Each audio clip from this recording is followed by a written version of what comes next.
dari kelompok Cocomelon ingin menjelaskan tentang asas-asas hukum tata negara. Sebelum itu, izinkan kami memperkenalkan diri terlebih dahulu. Perkenalkan, nama saya Ade Rahmadini Kairunisa dengan NIM 02011123281109. Saya Arya Dasari dengan NIM 02011823280055. Nama saya Arifah Mahira Rejang dengan NIM 0201112823281101. Nama saya Naila Faira Hanum dengan NIM 02011282328281. Saya Gada Dalia dengan NIM 0201112823282265. Baiklah, sebelum itu, asas-asas hukum tata negara terbagi menjadi 5, yaitu yang pertama, Asas Pancasila. Yang kedua, asas negara hukum. Yang ketiga, asas kedaulatan rakyat dan demokrasi. yang keempat, asas kesatuan. Dan yang terakhir, asas pembagian kekuasaan dan check balances. Berikut penjelasan dari kelompok kami.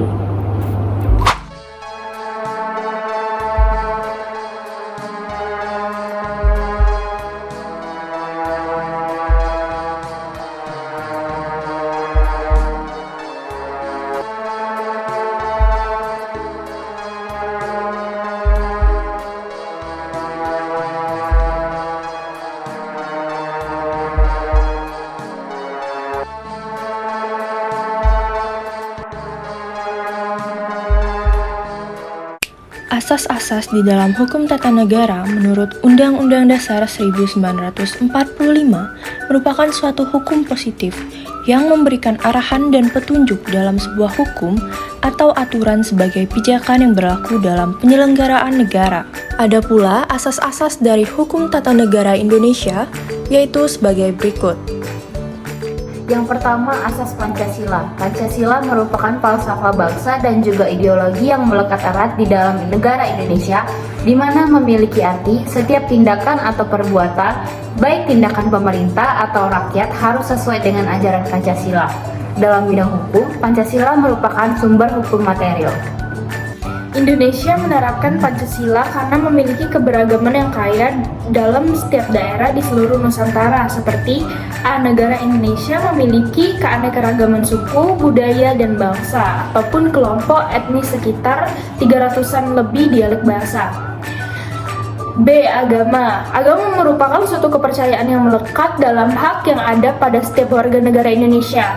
Agama yang diakui oleh pemerintah dan undang-undang ialah Islam, Kristen, Katolik, Hindu, Buddha, dan Konghucu. C. Kebudayaan.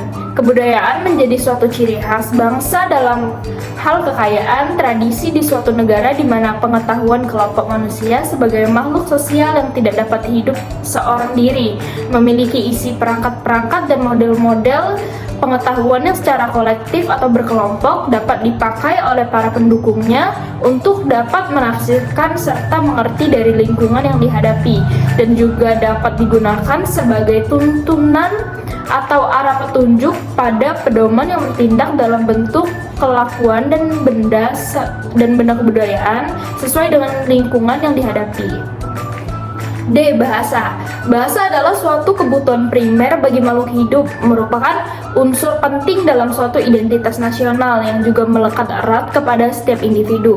Bahasa yang melekat dijadikan sebagai sistem perlambangan yang mana secara arbiter dapat untuk dibentuk atas unsur-unsur bunyi dari ucapan manusia serta dapat digunakan sebagai sarana atau media interaksi antar sesama manusia. Baiklah, selain itu, ada unsur-unsur identitas nasional NKRI terbagi menjadi 3, yaitu yang pertama, identitas fundamental, yaitu Pancasila yang merupakan falsafah bangsa, ideologi negara, dan dasar negara.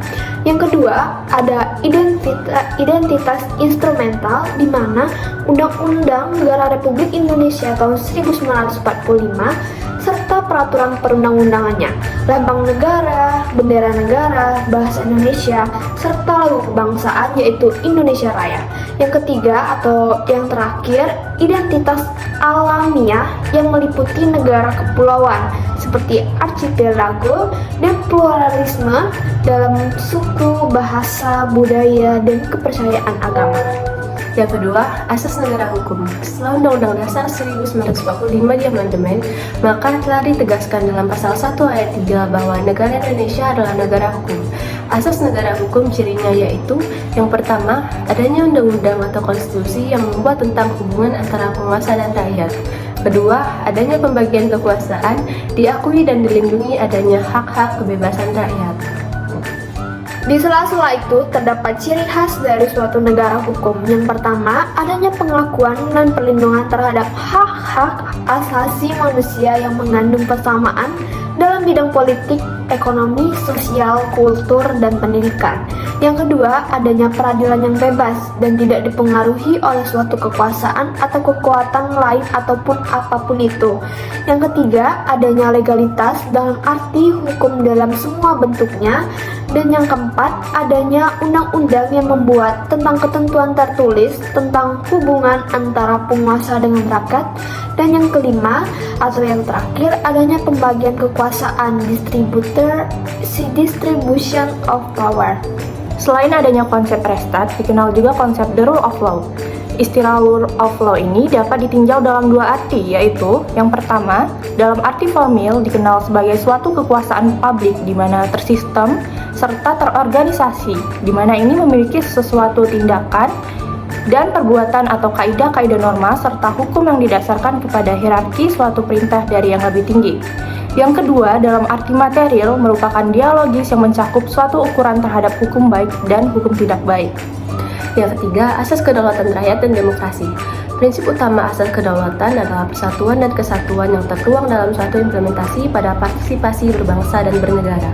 Asas kedaulatan rakyat dan demokrasi bertujuan agar setiap tindakan atau kebijakan pemerintah harus berdasarkan dengan kemauan rakyat dan dapat dipertanggungjawabkan kepada rakyat melalui wakil-wakilnya sesuai dengan hukum. Yang keempat, ada asas kesatuan. Asas kesatuan merupakan salah satu upaya dalam mewujudkan masyarakat yang bersatu sehingga tercipta rasa aman tanpa adanya diskriminasi yang berprinsip pada tanggung jawab. Tugas-tugas pemerintahan tetap berada di tangan pemerintah pusat. Akan tetapi, sistem pemerintahan di Indonesia yang salah satunya menganut asas negara kesatuan yang didesentralisasikan menyebabkan adanya tugas-tugas tertentu yang diurus sendiri sehingga menimbulkan hubungan timbal balik yang melahirkan hubungan kewenangan dan pengawasan. Yang kelima, asas pembagian kekuasaan dan check balances. Menurut teori Montesquieu, yang biasa disebut dengan trias politica, pembagian suatu kekuasaan itu dibagi menjadi tiga, yaitu eksekutif, legislatif, dan yudikatif. Pembagian kekuasaan berarti bahwa kekuasaan itu dibagi-bagi dalam beberapa bagian, tidak dipisahkan, yang dapat memungkinkan adanya kerjasama antara bagian-bagian itu atau check and balance. Tujuannya agar tindakan sewenang-wenang dari raja dapat dihindari dan kebebasan hak-hak rakyat dapat terjamin. Undang-Undang Dasar 1945 membagi kekuasaan negara dalam lembaga-lembaga tinggi negara dan mengatur pula hubungan timbal balik antar lembaga tinggi negara tersebut. Baiklah, sekian penjelasan dari kelompok kami. Kami akhiri dengan Wassalamualaikum warahmatullahi wabarakatuh.